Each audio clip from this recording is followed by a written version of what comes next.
주님의 이름으로 문안드립니다. 연휴가 길었는데 잘 보내셨나요? 네. 최근에 제가 서점에 가보니 베스트셀러 칸에 이런 제목의 책이 눈에 띄었습니다. 기분이 태도가 되지 않으려면. 읽어보지는 않았습니다만 책의 표지로 보아 젊은 사람들을 대상으로 펴낸 책 같았습니다. 기분이 태도가 되지 않게.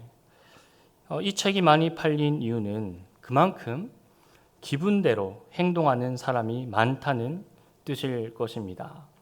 나쁜 기분으로 나쁜 태도를 보입니다. 책의 부제입니다.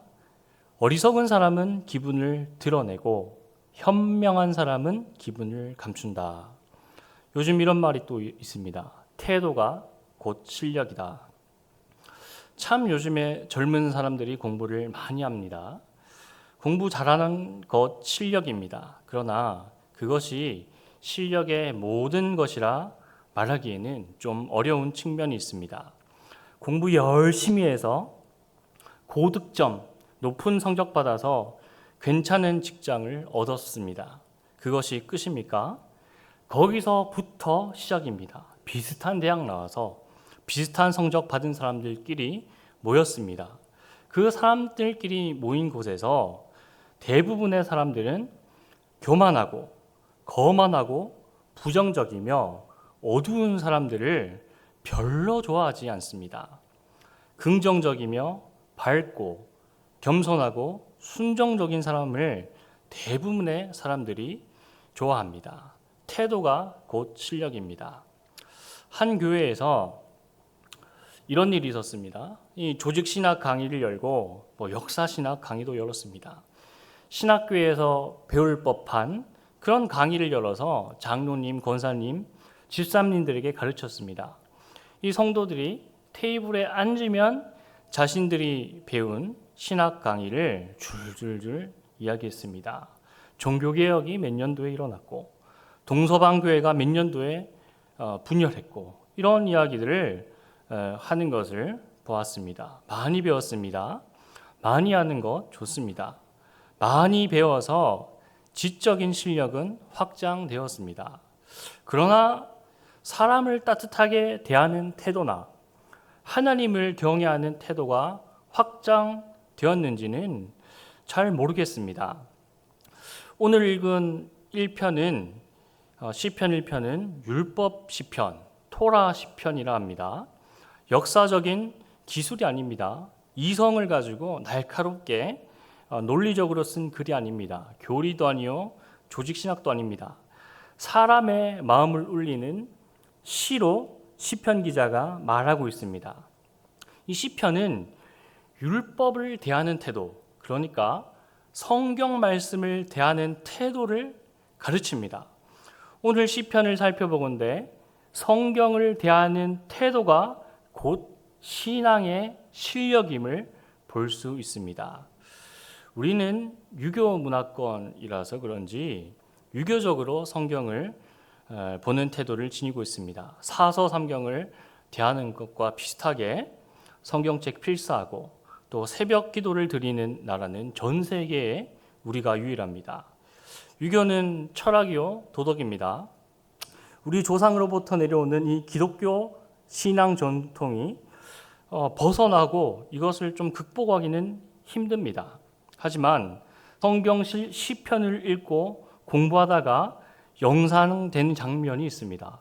우리가 유교적인 것, 좀 딱딱하고 굳은 것에서 벗어나서 좀 이렇게 시편을 읽고 하나님을 대하면 어떨까?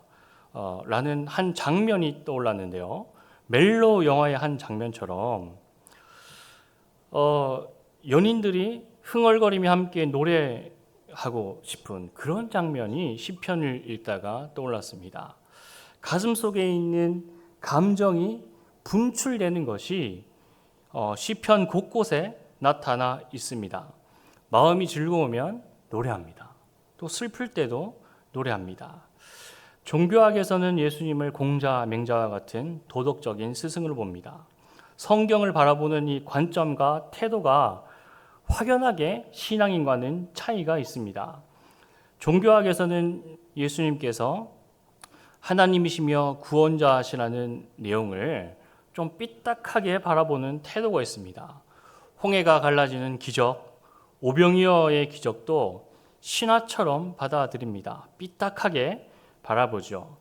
이렇게 공부하는 사람들은 성경을 모두 암기한들 그것이 신앙이 깊다, 믿음이 있다 말할 수 없을 것입니다.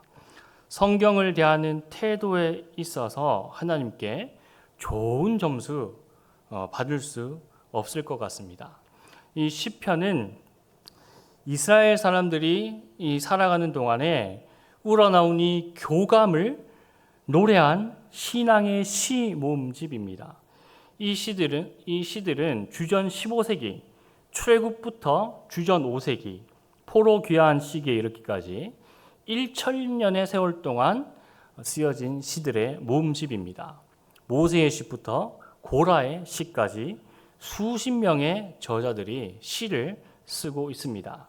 시편은 원래 이런 곡조가 있고 가사가 있습니다. 작사와 작곡이 있는 노래입니다. 그런데 이 곡조는 다 사라지고 가사만 남았습니다. 이 콩나물 음표들이 다 사라지고 가사만 남아서 그런지 시편에 그 감정들을 다 전달되지 못하는 것이 좀 아쉽습니다.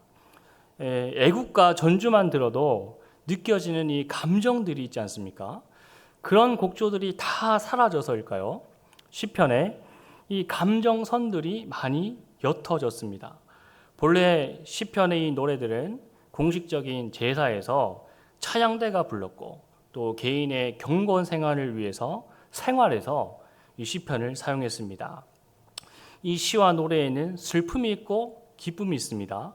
고통과 희락과 같은 감정을 곡조에 따라 이 표현을 했습니다. 감정이 들어가고 마음이 들어갑니다. 이 찬양팀으로 봉사하는 단원들에게 담당하는 목회자가 꼭 당부하는 것이 있습니다. 여러분들 연주를 하지 말고 찬양을 하라는 겁니다. 연주자가 되지 말고 예배자가 되어서 찬양을 하라는 것은 감정을 드리고 마음을 드리라는 뜻입니다. 태도를 바르게 하라는 것입니다. 이것은 사랑하지 않으면 힘듭니다. 오늘 말씀에 율법을 즐거워하고 율법을 주야로 묵상하라 읊조리라 합니다. 이것은 이 사랑하는 여인을 만나 이렇게 속삭이듯이 그런 마음이 없으면 하기 힘든 일들이죠. 제가 이 틈이 날 때마다 히브리어 공부를 하고 있습니다. 이 히브리어의 특징이 있습니다. 우리나라 이 어순을 한번 살펴봅시다. 이 배열에 있어서 내가 먼저입니다. 내가 중요합니다. 그리고 목적이 있고 행동은 가장 마지막입니다. 나는 밥을 먹었다.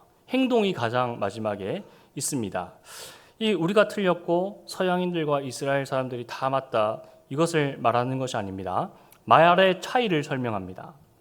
이 서양인들은 나를 기준으로 삼아서 일단 행동합니다. 그리고 행동을 하고 나서 목적을 찾습니다. 근데 유대인들의 말의 구조를 한번 봅시다. 일단 행동을 합니다. 이 행동이 나라는 존재를 설명합니다. 그리고 목적은 가장 뒤에 있습니다. 이 구약 성경을 읽어보면요, 행동을 강조합니다. 유대인들의 말의 체계입니다. 생각의 구조가 그렇습니다. 유대인들의 사고에서는 어떤 행동을 하는지가 바로 나 자신, 존재 자체를 증명합니다.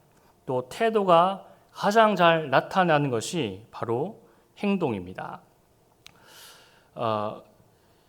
오늘 읽은 시편 1편에 복 있는 사람은 하고 운을 띄운 다음에 복 있는 사람을 설명하는데 이 복 있는 사람은 행동 3가지를 하지 않는다라고 기록하고 있습니다.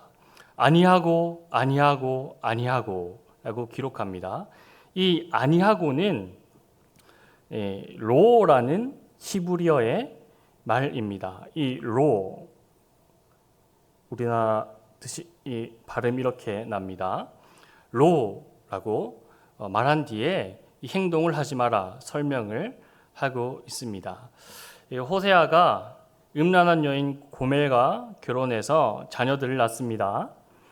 둘째 아들의 이름을 로루하마라고 짓습니다. 이게 로입니다. 이 방향 읽는 방향이 이쪽으로 갑니다. 로 아니요 라고 하고 루하마라고 하는데, 루하마는 긍휼이라는 뜻입니다. 그러니까 루하마라는 뜻은 긍휼이 없다라는 뜻이죠. 성경에 자주 등장하는 말입니다. 로라 하면 성경에서 히브리 말에서 가장 강력한 부정의 표현입니다. 그러니까 우리가 읽은 시편의 말씀에 아니하며 아니하며 아니하며가 3번 나오죠. 다 행동을 아니한다라는 뜻이고, 이 아니하며 이 히브리 말은 다 로로 표현되고 있습니다. 그러니까 복 있는 사람은 강력하게 3가지의 행동을 하지 아니한다라는 뜻을 지니고 있죠. 1편에 하지 말아야 할 행동 3가지, 그리고 2절에 율법을 즐거워하고 묵상하는 자가 바로 복 있는 사람이다 라고 시편 기자는 말합니다. 이 범위, 이 말씀의 범위는 1000년을 커버합니다. 1000년 동안 검증된 것이니 지금도 여전히 우리에게 적용이 가능합니다. 악인, 죄인, 오만한 자, 이 다 다르게 표현되어 있지만 이 독립적인 이 세 사람의 부류가 아닙니다. 다 한 부류로 보셔도 무관합니다. 그리고 이 세 사람의 세 부류의 사람들의 길을 따르지 않고 서지 않고 앉지 말라라고 성경은 말하고 있습니다. 이 세 부류의 사람의 길을 따르지 아니하면 바로 복 있는 사람이다라고 성경은 말하고 있죠.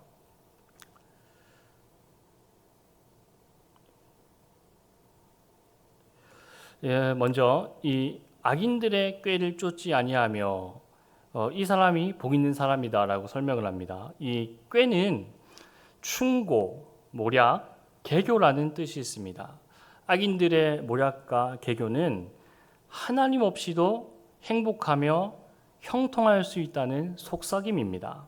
토라 없이도, 말씀 없이도 복을 누릴 수 있다는 꾀를 악인들이 속삭입니다.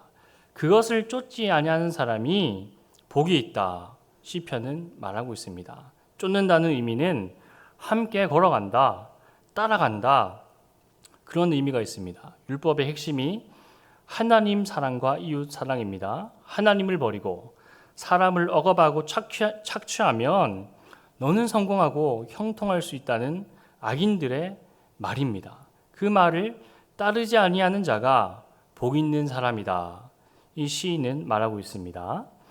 또 죄인의 뜻을 성경에 명확하게 기록하고 있는데, 이 죄인은 히브리어 하타에 뿌리를 둡니다. 이 하타는 벗어나다, 빗나가다라는 뜻입니다. 하나님께서 설정하신 삶의 목표나 방향에서 빗나가는 것을 뜻합니다.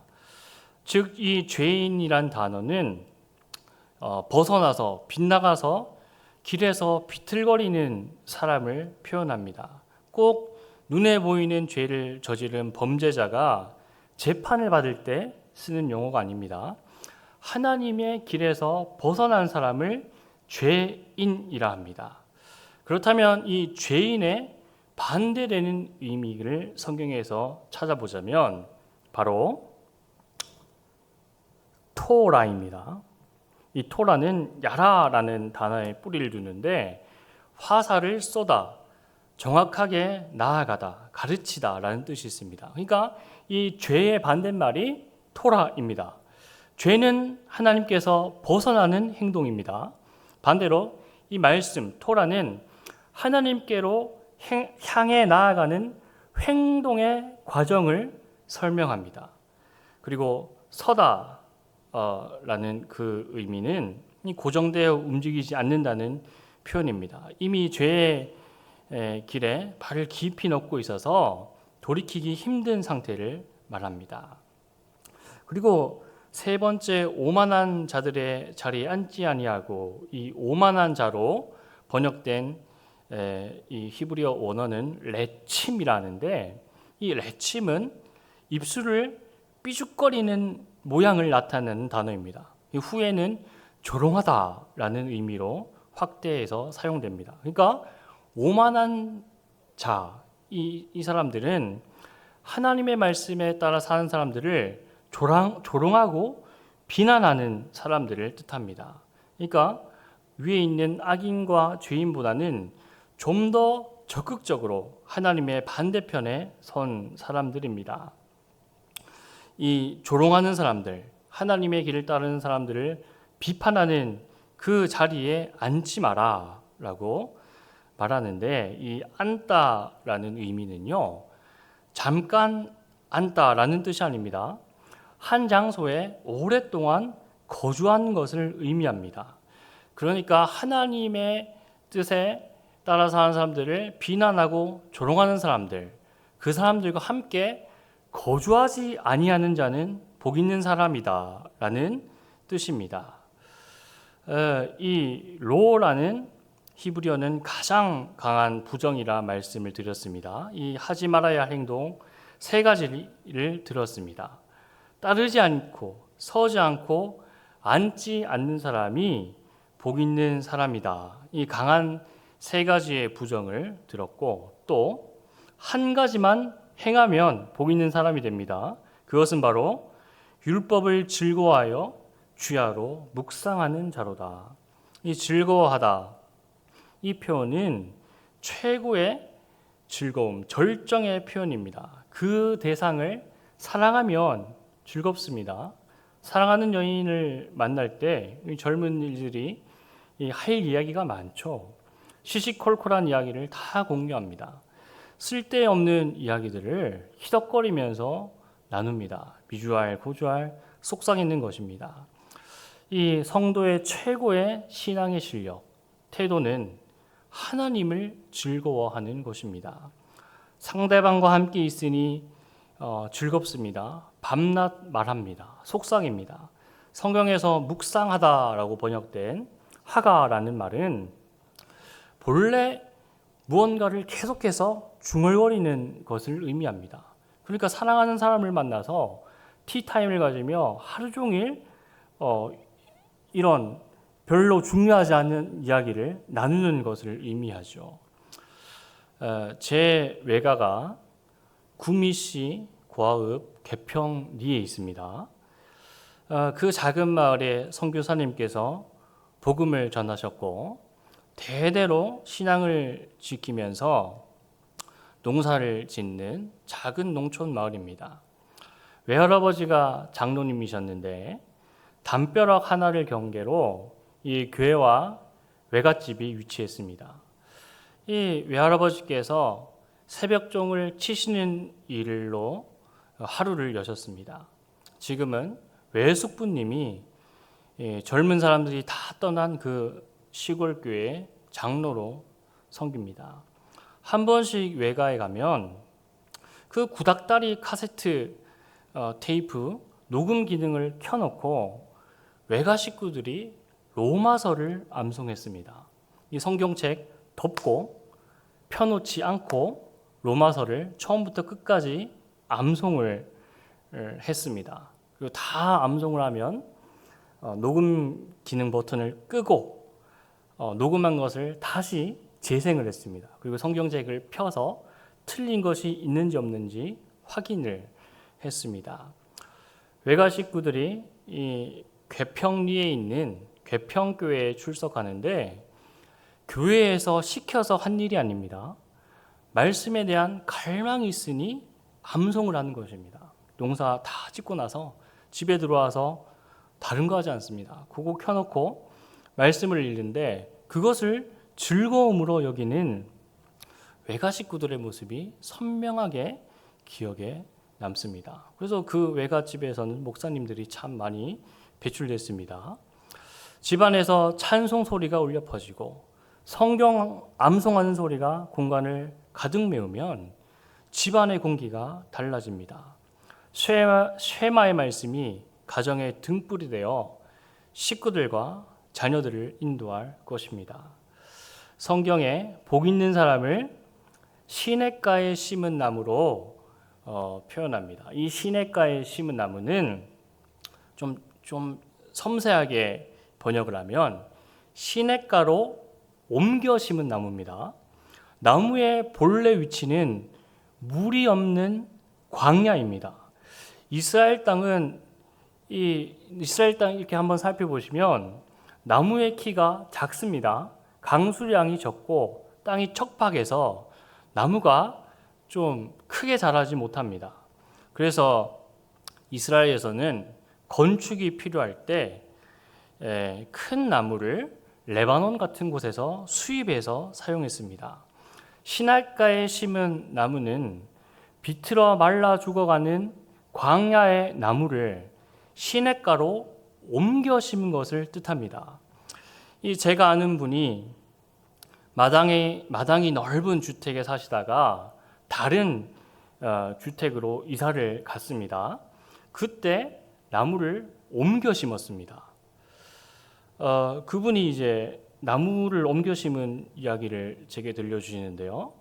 그냥 옮겨 심은 게 아니라 업체를 섭외를 해서 옮겨 심은 뒤에 나무가 죽지 않게 1, 2년 관리를 해주는데 그 비용이 중형 자동차 한 대 비용이 들었다라는 말씀을 하시는 겁니다. 그러니까 나무 하나 옮겨 심는데 그만큼의 노력과 시간, 비용이 들어갑니다. 시냇가에 심은 나무는 그냥 그렇게 물가에서 태어나고 자란 나무가 아니라 하나님의 의도에 따라서 옮겨 심겨진 나무를 뜻합니다. 하나님의 시간과 노력, 비용이 들어간 나무입니다. 본래 광야 같은 곳에서 물 없이, 영양분 없이 말라 죽어가던 저와 여러분입니다.